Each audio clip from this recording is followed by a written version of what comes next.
তরঙ্গের চিত্র দিয়ে যে এমসিকিউগুলো সাধারণত হয়ে থাকে আমরা সেই সবগুলো এমসিকিউ নিয়ে একত্রে আলোচনা করার চেষ্টা করব এবং শর্ট টেকনিকের সাহায্যে যা তোমাদের এসএসসি পরীক্ষায় এবং অ্যাডমিশন টেস্টে অনেক এগিয়ে রাখতে সাহায্য করবে। দেখো আমরা ধরো এগুলো অনেকগুলো বিন্দু নিলাম, এখানে বি, তারপর C, D, E, F, G, H, I, J. তো মূলত বিন্দুগুলো এখানে যে বিন্দুটা সেটা আসলে অনেক সময় এখানেও ধরা হয়, আমরা এখানেও ধরতে পারি, এটার বিন্দুটা এখানেও ধরতে পারি, এখানেও ধরতে পারি, এখানেও ধরতে পারি। এখন আমাদের যে যে প্রশ্ন হয়ে থাকে এখান থেকে সেগুলো নিয়ে আমরা আলোচনা করার জন্য আমাদের প্রথমে এই তরঙ্গের একটু বেসিকটা জানতে হবে। একটু খেয়াল করে দেখব আমরা পূর্ণ তরঙ্গ কাকে বলে। একটা তরঙ্গ একটা নির্দিষ্ট বিন্দু থেকে যাত্রা শুরু করে একবার সর্বোচ্চ বিন্দুতে গিয়ে আবার নেমে আবার সর্বনিম্ন বিন্দুতে এসে আবার আগের জায়গায় যদি ফিরে আসে তখন আমরা তাকে বলবো একটি পূর্ণ তরঙ্গ। অর্থাৎ একবার সর্বোচ্চ বিন্দুতে গিয়ে আবার সর্বনিম্ন বিন্দুতে, অর্থাৎ এখানে সর্বোচ্চ বিন্দু বলতে সর্বোচ্চ বিস্তারকে আমরা বুঝাবো।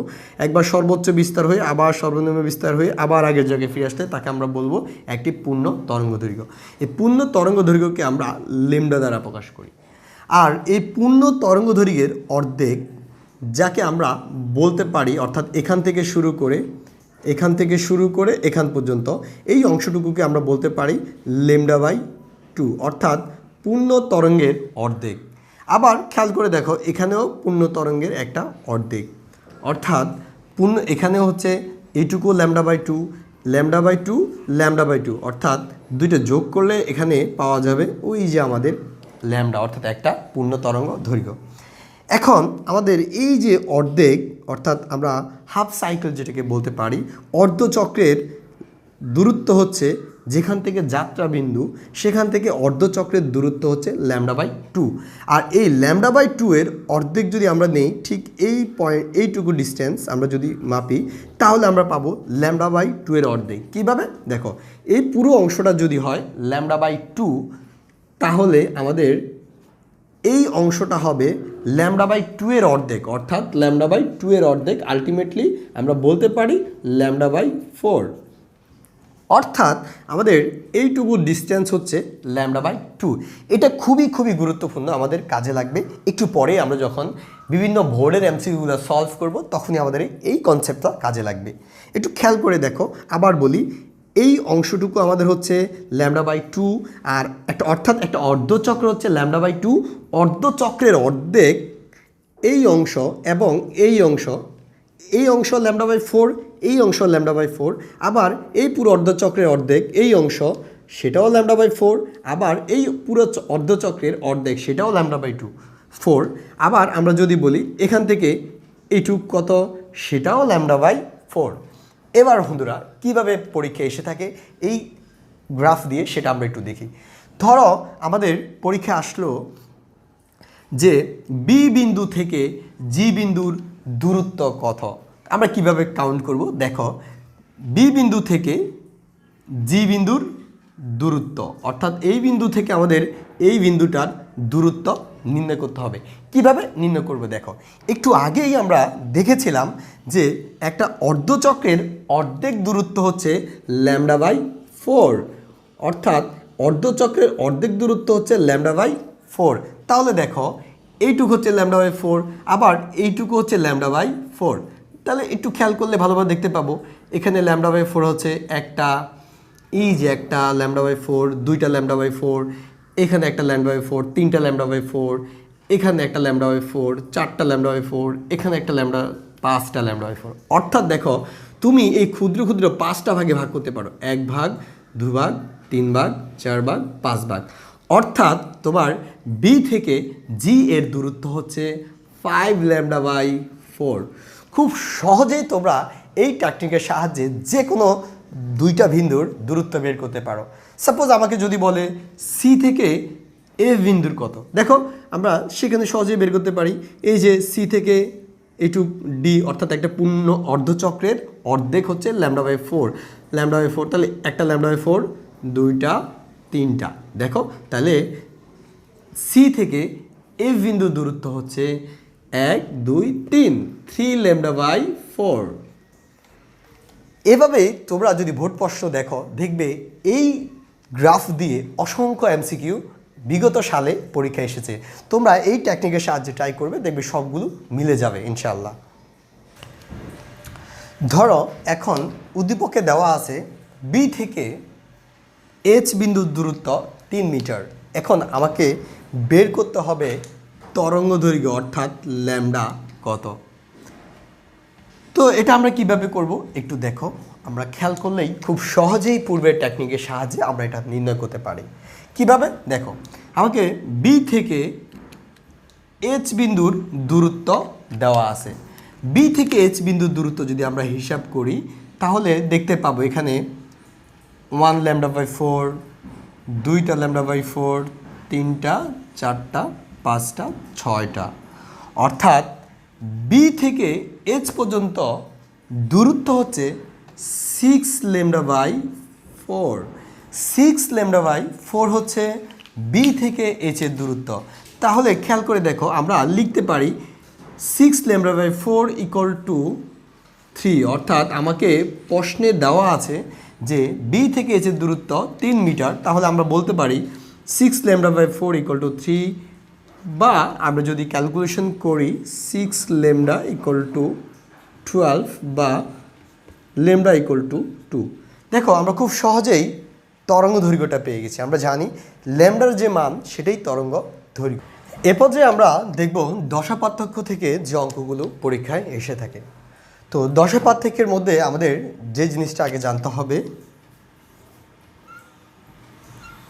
একটু তোমরা খেয়াল করলেই দেখতে পাবে এখানে একটা পূর্ণ তরঙ্গ দৈর্ঘ্য রয়েছে। এখান থেকে এইটুক পর্যন্ত একবার সর্বোচ্চ বিন্দুতে উঠে সর্বনিম্ন বিন্দুতে নেমে আবার আগের জায়গায় এসেছে, তাহলে এটি একটি পূর্ণ তরঙ্গ দৈর্ঘ্য। একটি পূর্ণ তরঙ্গের মধ্যে দেখো কয়টা অর্ধচক্র রয়েছে, একটা অর্ধচক্র, দুইটা অর্ধচক্র। আমরা জানি একটা অর্ধচক্র অর্থাৎ এক চাঁদা যেটাকে আমরা বলি সেটাই একটা পাই অর্থাৎ 180 ডিগ্রি। এই যে এক চাঁদা 180 ডিগ্রি, তাহলে এখানে দুই চাঁদা অর্থাৎ দুইটা অর্ধচক্র কত হবে 360 ডিগ্রি। অর্থাৎ এখান থেকে এখানে হচ্ছে একটা পাই, আবার এখান থেকে এখানে হচ্ছে আরেকটা পাই। তাহলে অর্থাৎ এই যে এখান থেকে এখানে একটা পাই, এখানে একটা পাই, তাহলে টোটাল এখান থেকে শুরু করে এখান পর্যন্ত কত পাই 2 পাই। অর্থাৎ আমরা যদি খেয়াল করলে দেখতে পাবা যে একটা পূর্ণ দৈর্ঘ্য তরঙ্গ তৈরির জন্য দশা পার্থক্য হয় 2 পাই। অর্থাৎ ল্যামডা যেখানে ক্রিয়েট হবে অর্থাৎ ল্যামডা দূরত্বে দশা পার্থক্য হবে 2 পাই। আর একটু মনোযোগ সহকারে খেয়াল রাখলে যেটা আমরা দেখব সেটা হচ্ছে এই যে অর্ধচক্র, অর্ধচক্রের জন্য হচ্ছে একটা পাই। অর্ধচক্রের জন্য যদি একটা পাই হয় তবে অর্ধচক্রের অর্ধেক অর্থাৎ এইটুকু দূরত্ব অথবা শুধু এইটুকু দূরত্ব অথবা শুধু এইটুকু দূরত্ব, এই দূরত্বটা কত হবে। অর্থাৎ পূর্ণচক্রের জন্য হচ্ছে টোয়াইস পাই, অর্ধচক্রের জন্য হচ্ছে এক চাঁদা, সেটা হচ্ছে শুধু পাই। এই অর্ধচক্রের অর্ধেক হচ্ছে এখান থেকে এখানে, সেটা হচ্ছে টোয়াইস π/2 π/2। কেননা অর্ধচক্র যদি একটা পাই হয় তবে অর্ধচক্রের অর্ধেক অর্থাৎ এইটুকু দূরত্ব কত হবে পাই এর অর্ধেক অর্থাৎ π/2। তাহলে এইটুকু যদি π/2 হয় এইটুকু কত হবে সেটাও π/2, কেননা এইটা অর্ধচক্রের অর্ধেক হচ্ছে এইটুকু, আবার অর্ধচক্রের অর্ধেকও কিন্তু এইটুকুই। তাহলে এইটুকু যা, এইটুকু তা, এইটুকু তা এবং এইটুকুই তাই, ওই যে পূর্বের নাই।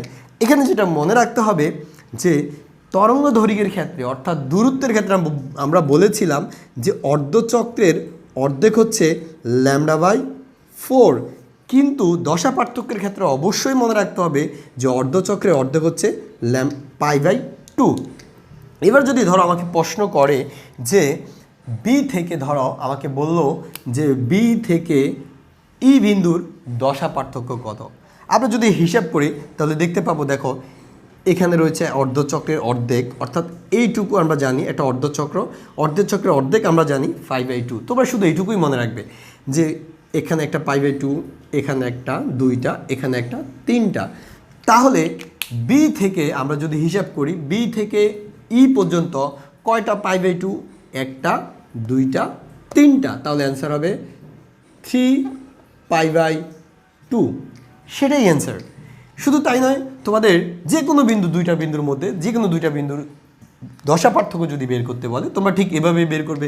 ধরো আমাকে যদি বলে এ থেকে ই বিন্দুর দশা পার্থক্য কত, তাহলে আমি কি লিখবো? দেখো এখানে হচ্ছে π/2, এখানে π/2, তাহলে একটা π/2, 2টা π/2, 3টা, 4টা, অর্থাৎ এ থেকে ই পর্যন্ত হচ্ছে 4π/2। এটাকে আমরা লিখতে পারি 2π/2, সরি 2π। এখন আমাদের শুধু এইটুকুই মনে রাখতে হবে, এই যে এইটুকু অংশ অথবা শুধু এইটুকু অংশ, দশা পার্থক্যের ক্ষেত্রে এইটুকু অংশ হচ্ছে π/2, আর পথ পার্থক্য অর্থাৎ তরঙ্গ দৈর্ঘ্যের ক্ষেত্রে এইটুকু হচ্ছে λ/4। এই দুইটা জিনিস মাথায় রাখলে আমরা এই তরঙ্গের গ্রাফ দিয়ে যে সকল অঙ্কগুলো পরীক্ষায় এসে থাকে আমরা সেগুলো অনায়াসে পাই। অনেক ভোট প্রশ্নের মধ্যে তোমরা দেখলে খেয়াল রাখবে যে এভাবে কিছু চিত্র আসে, যেখানে বলা থাকে যে উপরোক্ত চিত্রটির তরঙ্গ দৈর্ঘ্য কত, দশা পার্থক্য কত অথবা দূরত্ব কত। তো এখানে আমরা যেটা খেয়াল রাখবো যে আমাদের শুরুটা ঠিক কোথায় থেকে হয়েছে, শুরুতে কি একটা পূর্ণচক্র রয়েছে নাকি একটি অর্ধচক্র থেকে শুরু হয়েছে।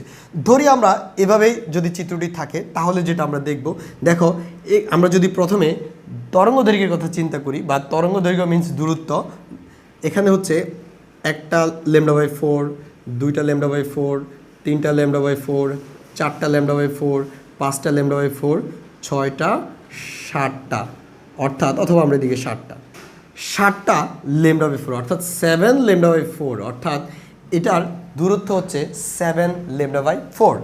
আবার যদি আমাদের পূর্ণ চক্র থেকে শুরু না হয়, পূর্ণ চক্রের অর্ধেক থেকে শুরু হয়, তাহলে আমরা কাউন্ট করব একটা λ/4, 2টা, 3টা, 4টা, 5টা, 6টা, অর্থাৎ 6 λ/4। যদি আমাদের দশা পার্থক্য বলে তাহলে কীভাবে কাউন্ট করব? দেখো আমরা জানি একটা পূর্ণ চক্রের অর্ধেক হচ্ছে π/2, একটা π/2, 2টা, 3টা, 4টা, 5টা, 6টা, অর্থাৎ এখান থেকে শুরু করে এখান পর্যন্ত 6π/2, অর্থাৎ আমরা বলতে পারি 3π।